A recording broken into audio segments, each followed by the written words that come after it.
Lectures on the governing principles of ancient China.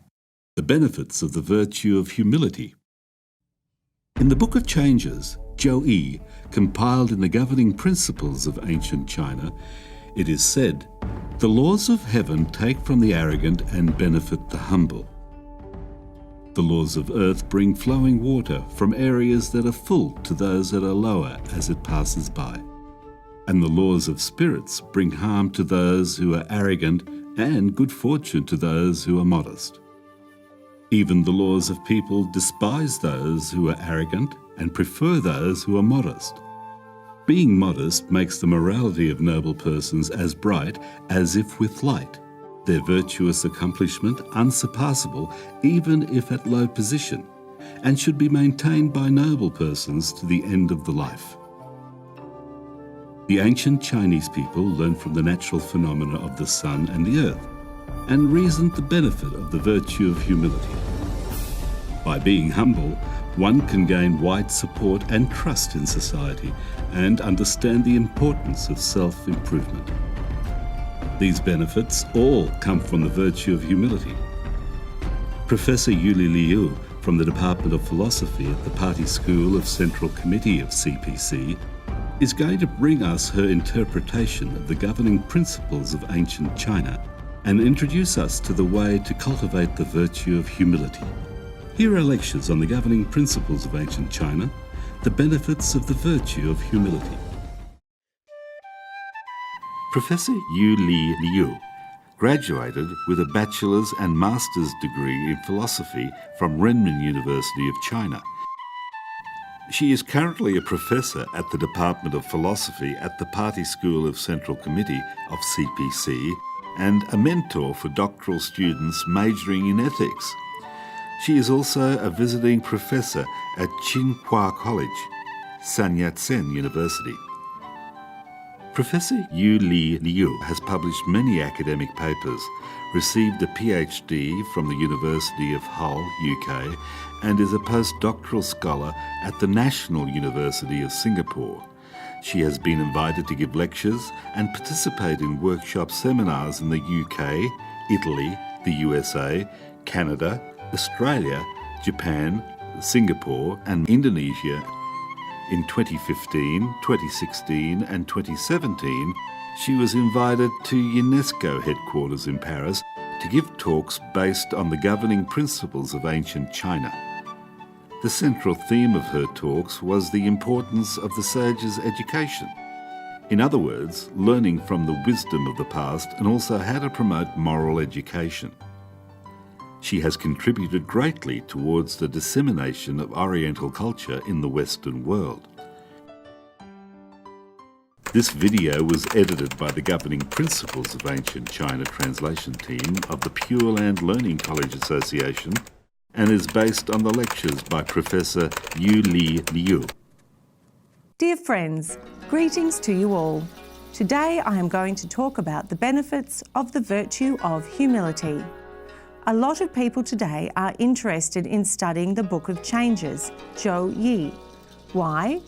Because they believe the teachings in the Book of Changes can guide them to have a successful career, gain good fortune, and avoid disasters. How can these goals be achieved? In the Book of Changes, collected in the Governing Principles of Ancient China, we find a paragraph that says, "The laws of heaven take from the arrogant and benefit the humble. The laws of earth bring flowing water from areas that are full to those that are lower as it passes by. And the laws of spirits bring harm to those who are arrogant and good fortune to those who are modest. Even the laws of people despise those who are arrogant and prefer those who are modest." Being modest makes the morality of noble persons as bright as if with light, their virtuous accomplishment unsurpassable even if at low position, and should be maintained by noble persons to the end of their life. Sounds really good, doesn't it? Now let's look at these lines one by one. Firstly, the laws of heaven take from the arrogant and benefit the humble.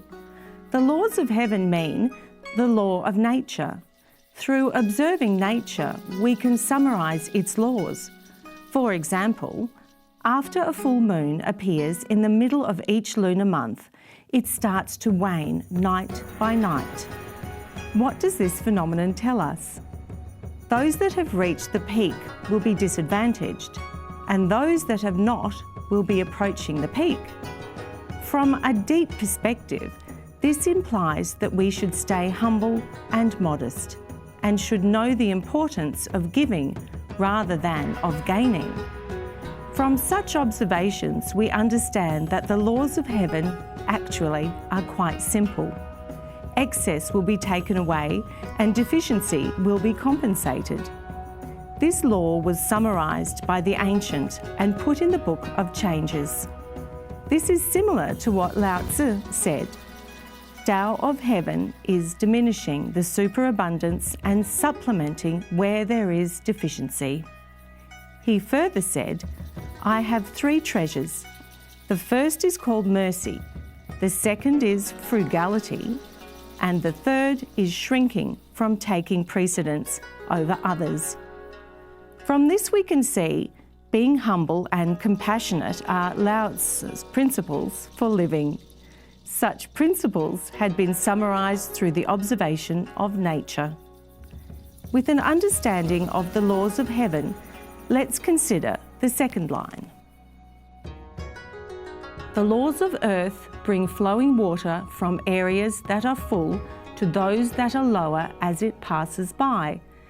The law of the earth is to change those that are full and to fill those who are modest and humble. For example, water will always flow to the lowest place on the ground. Seeing this, Lao Tzu commented, "The highest excellence is like that of water. The excellence of water appears in its benefiting all things and in its occupying, without striving, to the contrary, the low place which all men dislike." We all know water brings benefit to all things, but doesn't demand anything in return. Furthermore, water is very humble. Unlike a lot of people who seek high status, it likes to stay at low locations where most people do not want to be. Therefore, Lao Tzu concluded, water's property is close to the Tao. In other words, the Tao is always at low positions. Only when one becomes humble and modest can one be close to the Tao and be in accordance with the illustrious virtue mentioned in the Great Learning. From the property of water, we learn that we should be humble and modest and not compete with everything in the world. Now let's consider the next line. The laws of spirits bring harm to those who are arrogant and good fortune to those who are modest. Ghosts and spirits usually bring harm to those full of pride and conceit. They bring good fortune to those who are humble and modest. The next line is the most important one. The laws of people despise those who are arrogant and prefer those who are modest. This can be easily understood as people like those who are humble and modest and don't like those who are arrogant. It is more so for leaders or superiors in organisations, as they want to bring success to their organisation, so they need to find talented people. How can the leaders achieve this? By becoming humble and modest, and by treating those subordinates to them with great courtesy. In Wenzi, which was compiled in the governing principles of ancient China, we can learn that a man's success comes from modesty and failure comes from being arrogant. It is said, the one who has risen to become a ruler is no doubt a winner. A winner who can defeat his rivals is no doubt a powerful figure. To be able to become powerful, no doubt one has to know how to utilise the strength of others. To be able to use the strength of others, no doubt one has to win over their hearts. And to do so, one must be a person who can act according to the principles of virtue. In the end, a virtuous person is without doubt a soft and humble one. What is meant by act according to the principles of virtue? It is the equivalent to illustrate illustrious virtue, as described in the Great Learning. Humility is the manifestation of such virtue and is innate in all of us. Should one act with arrogance, he or she will have hindered their illustrious virtue. Therefore, a virtuous person is, without doubt, a soft and humble one. A virtuous person must regard being soft and humble as the most fundamental virtue cultivation. We should understand that being soft does not mean being weak. Being soft means being tolerant of all things without violence. Such a quality will bring great results that are the soft defeating the firm and strong. Just like water can look soft and humble, yet in dripping it can create a hole in firm and strong stones naturally.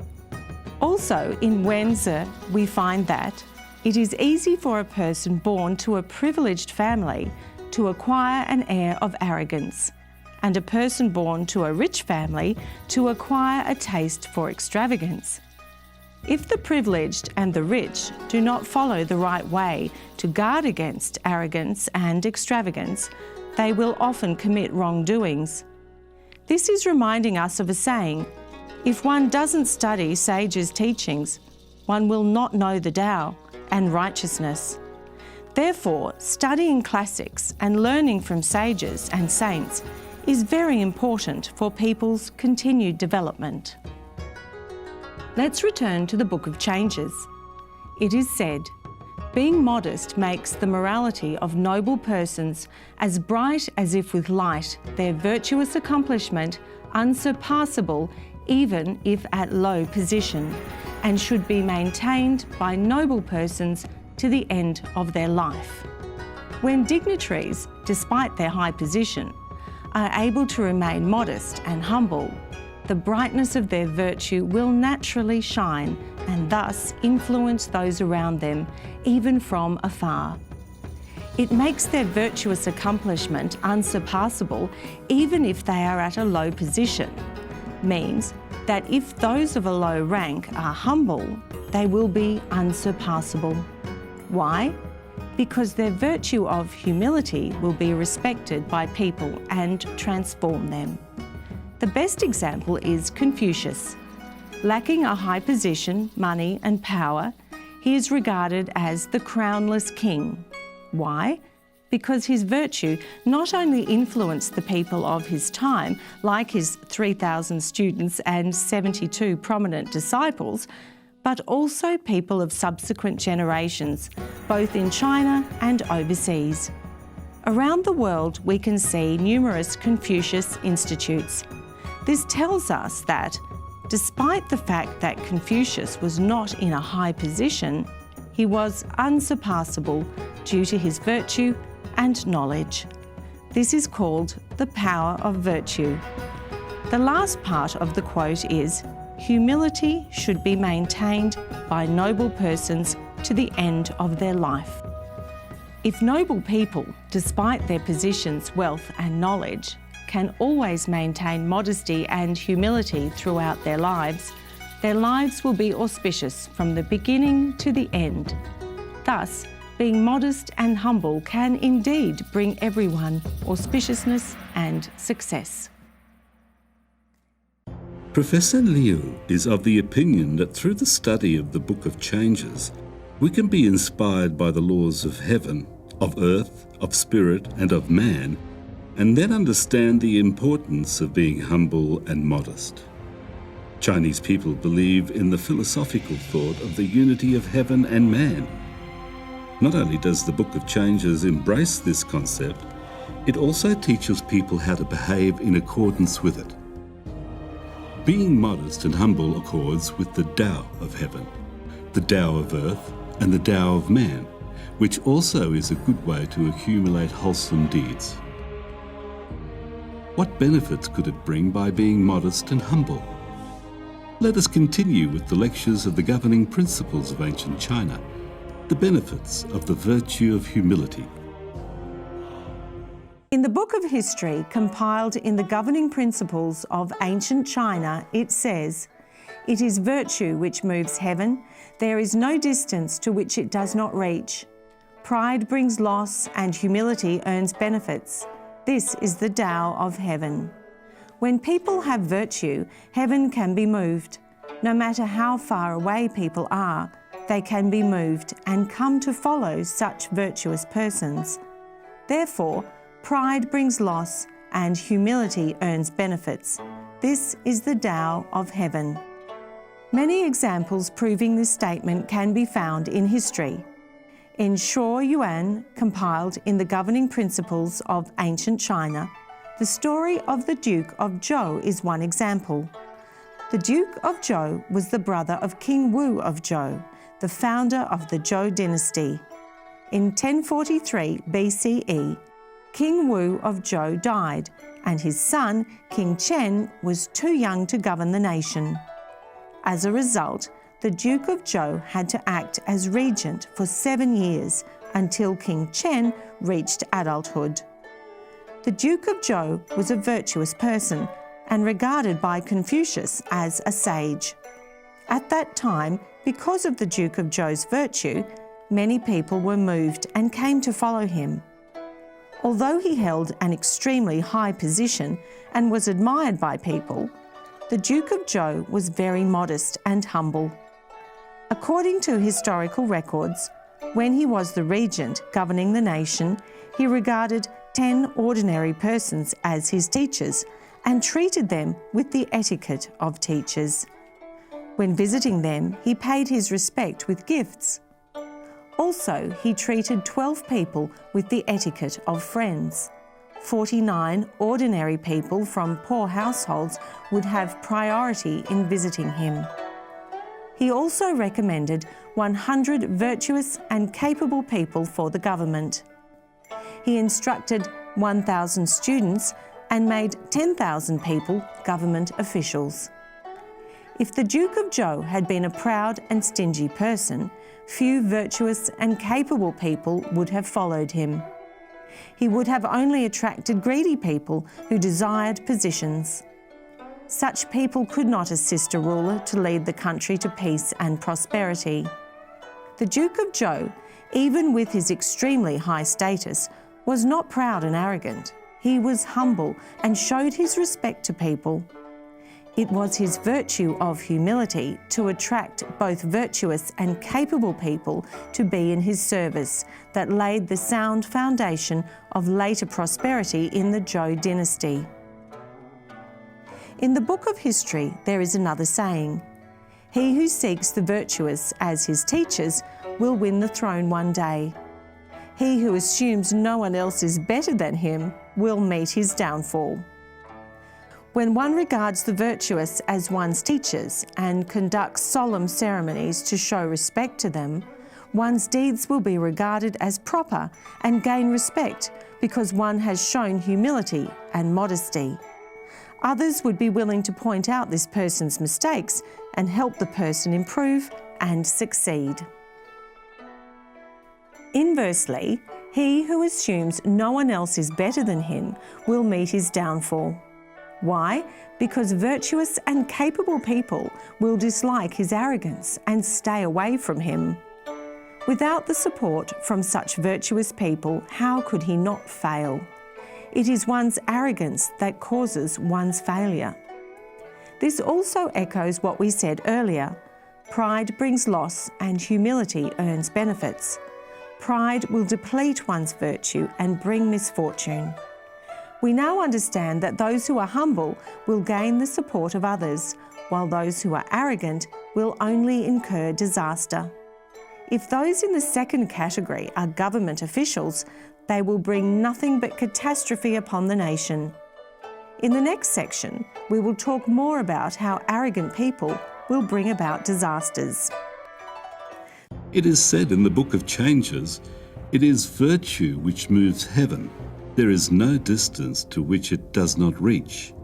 Pride brings loss, and humility earns benefits. This is the Tao of heaven. Humility is a great virtue. Only those who possess great virtue can be humble and beneficial to themselves, to people, and to the country. Professor Liu shares with us the story of the Duke of Zhou in the governing principles of ancient China to show the truth of humility earns benefits. The Duke of Zhou, at the request of King Wu of Zhou, loyally instructed the young prince.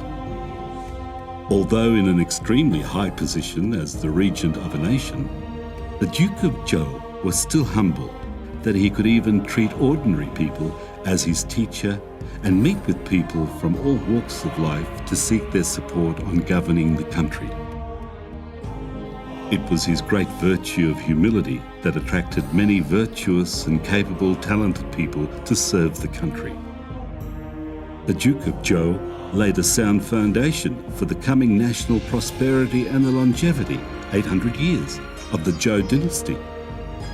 After 7 years of regency, the young prince became an adult, and the Duke of Zhou volunteered to transfer his power back to the prince. His virtue of humility has been highly regarded by Confucius and many generations of people.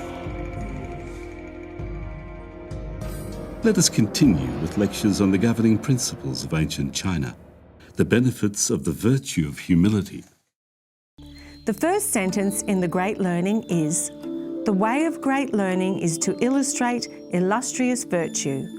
Should people become arrogant, they will forsake their true nature.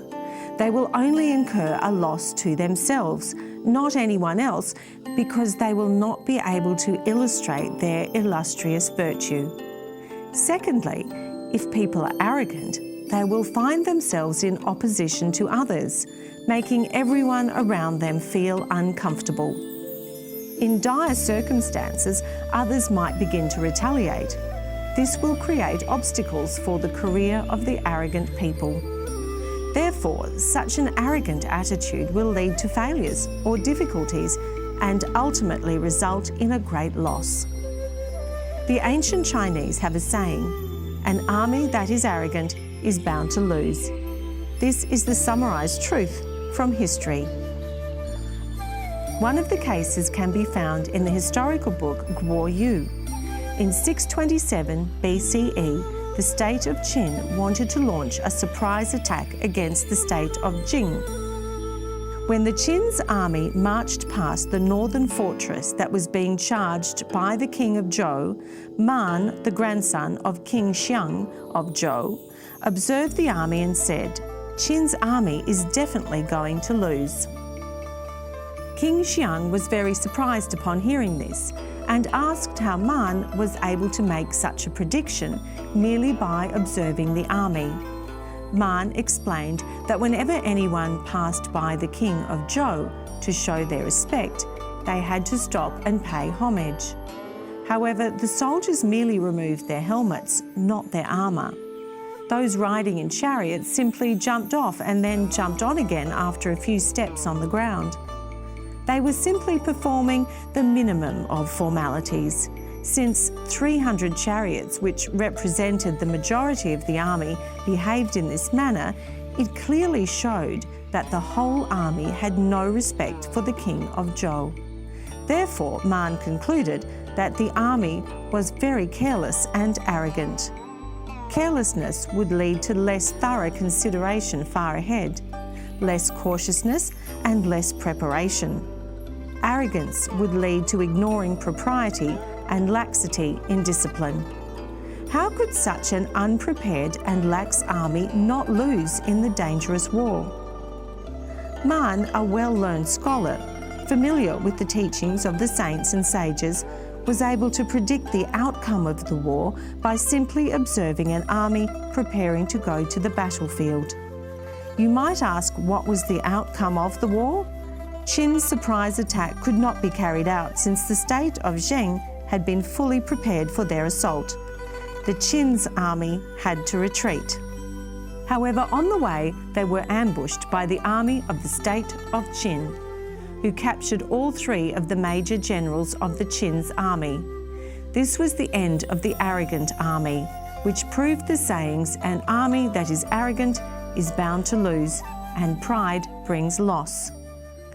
After hearing this account, what should we do? We should reflect on ourselves seriously. Did we have arrogant behaviour or speech before? Did they bring us auspiciousness or misfortune? We should remind ourselves all the time, pride brings loss and humility brings benefits. The biggest benefit is that we can get advice from others.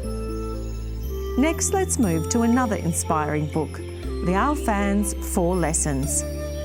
The 4th lesson of the book is titled The Benefits of the Virtue of Humility and says, "Those who are humble always increase their opportunities to learn, and in this way their good deeds are boundless." In this chapter, the author, Yuan Liao Fan, told us a story. One year, Mr. Yuan and 9 friends from the village went to take the preliminary imperial examination. Among the 10, the youngest, Ding Jingyu, was extremely humble. Mr. Yuan told one of the friends that Jingyu would undoubtedly pass the examination. The friend asked how he could tell.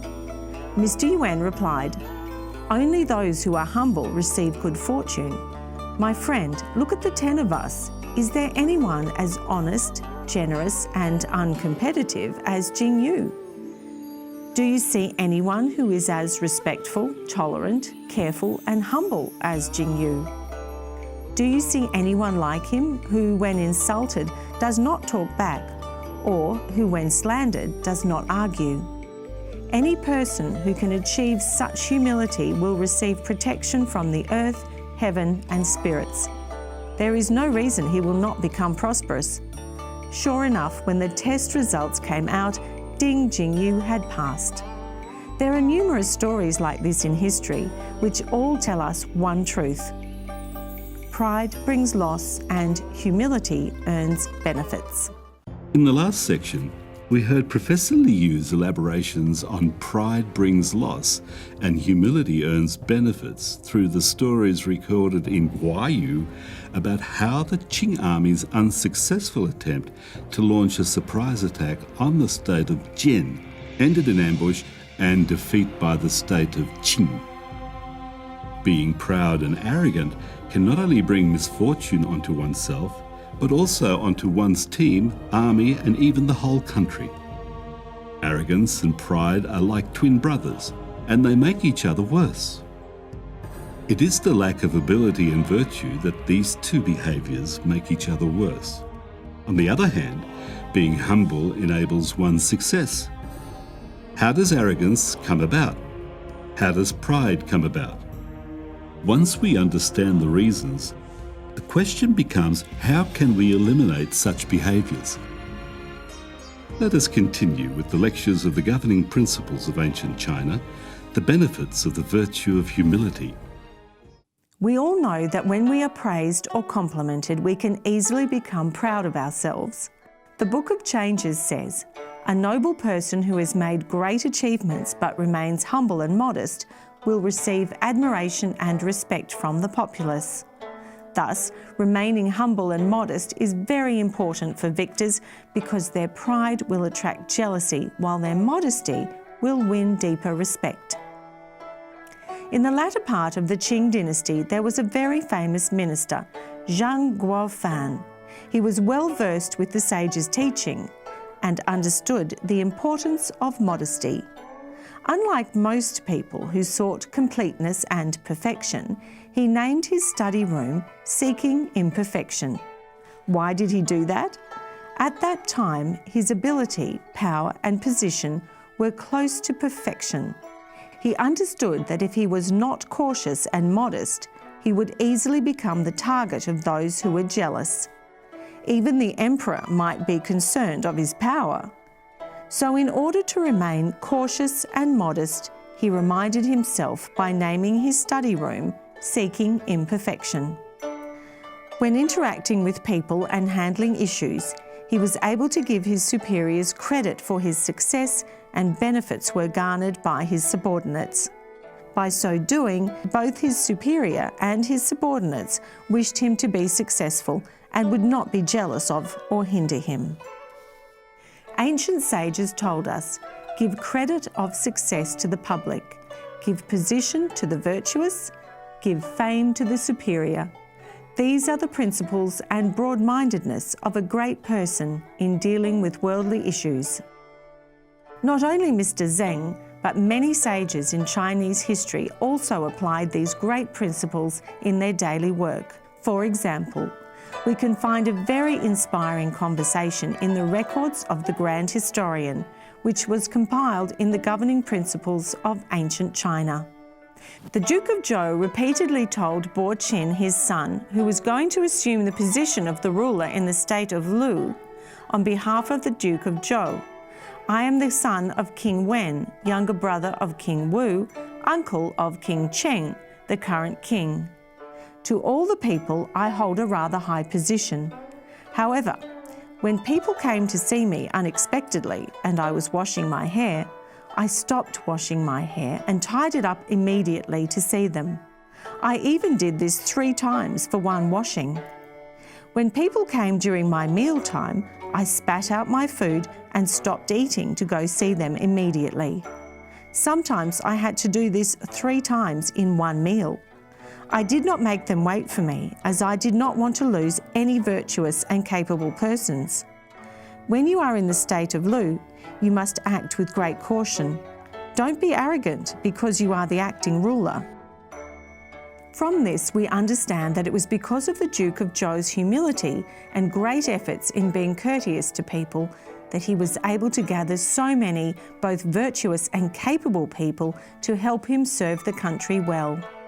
We know that there were many ways the ancient Chinese used to measure one's virtue and predict one's future. Among the many qualities, humility is of great importance. If one's success made them lose modesty, become arrogant and look down on others, it could be predicted that such people's success would be short-lived and they would soon be on the path of decline. Lastly, let's have a look at what Confucius told his students. In the school sayings of Confucius, compiled in the governing principles of ancient China, there is a story. One day, Confucius took his students to visit the temple of Duke Huan of the state of Lu, where they saw a qi, a vessel to contain water. It was explained to them that the main characteristic of this vessel was that it would tilt according to the level of water in it. When it was empty, it would tilt to the side. When the water contained inside was at the mean level, the vessel would be upright. However, when the vessel was full, it would turn upside down. Sage kings of the past often used this vessel as a reminder and placed it next to the side of their throne. The seat was called the seat of Yu. Upon hearing this, Confucius sighed and said, "Among all the things in the world, what does not tilt to the side when it is full?" Zi Lu, his disciple, asked a very good question. "Master, may I ask if there is a way for it not to tilt and turn upside down when full?" Confucius replied, "Those who are smart and wise should maintain themselves by acting as if they are ignorant. Those who have great achievements should maintain themselves by giving credit to others. Those who are brave enough to conquer the world should maintain themselves by acting as if they are cowardly. Those who have great wealth should maintain themselves by acting with humility. This is what the ancients described as the way of great humility." In the last section, Professor Yuli Liu quoted from the Book of Changes that a noble person who has made great achievements but remains humble and modest will receive admiration and respect from the populace. She also told us that the reason for these people to become arrogant and proud is that they considered themselves to have great achievements. Such people would look down on others and easily become the target of jealousy and scorn. This is why Professor Liu reminded us to be a noble person is to be modest despite our achievements, like the examples set by Zheng Guofan, who gave credit to his superior and benefits to his subordinates. Another example was the Duke of Zhou, who, with a great heart, did the same. He achieved great fame in the long history of China. Upon seeing the vessel qi, Confucius advised his students to be inspired by the seat of Yu, so that in order not to be turned upside down, they must appear as if slow-witted when they have attained great wisdom, and how that is the highest degree of humility. Let's now look at important quotes compiled by Master Hong Yi. For matters, don't try and achieve complete victory. For things, don't try and achieve complete perfection. For a man, don't try to be in the state of full glory. These 3 sentences are a detailed elaboration of the law of nature that says, at the peak, things will develop in the opposite direction. We must all follow such guidelines. Ancient sages also told us, one who wants to take the lead at every step will be overtaken by others. One who wants to win each time will be crushed by others. Therefore, in order to have great success in our lives, we must be humble and respectful all the time. By so doing, we will be able to enjoy auspiciousness without calamities. This is the end of today's talk. Thank you very much.